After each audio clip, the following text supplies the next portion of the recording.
என்ன உங்கள் anti business versus ஜாப்னு explain பண்ண போகிறாங்களாமா?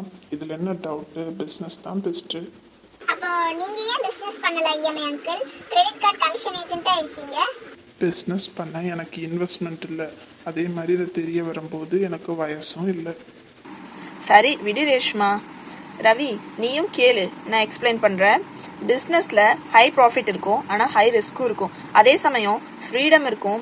அதே மாதிரி stress of loss, planning, responsibility எல்லாமே நம்ம மேலே தான் இருக்கும்.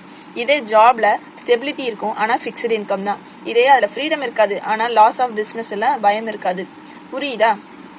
ஜாப்ல ஸ்டேபிளா இருக்க ஸ்கில் டெவலப்மெண்ட் பண்ணணும், அப்கிரேடாவும் இருக்கணும்ல. ஸ்கில் இருந்தா மட்டும் பிசினஸ் ஸ்டார்ட் பண்ண முடியாது. பிளானிங், ஆர்கனைசேஷன், ஆண்டர்பிரினர் ஸ்கில்லும் இருக்கணும். ப்ளஸ் 3 மந்த்துக்கான பேக்கப் ஃபினான்ஸ் இருக்கணும். கம்பேர் பண்ணாதீங்க, சூஸ் பண்ணுங்க. ஜாப்னா செக்யூரிட்டி, பிஸ்னஸ்னா ஃப்ரீடம். உங்கள் லைஃப்பில் எது கரெக்டாக இருக்குன்னு நீங்கள் சூஸ் பண்ணுங்கள். உங்கள் சாய்ஸ் என்னென்னு கமெண்ட் பாக்ஸில் கமெண்ட் பண்ணுங்கள். அப்படியே சேனலை சப்ஸ்கிரைப் பண்ண மறந்துடாதீங்க.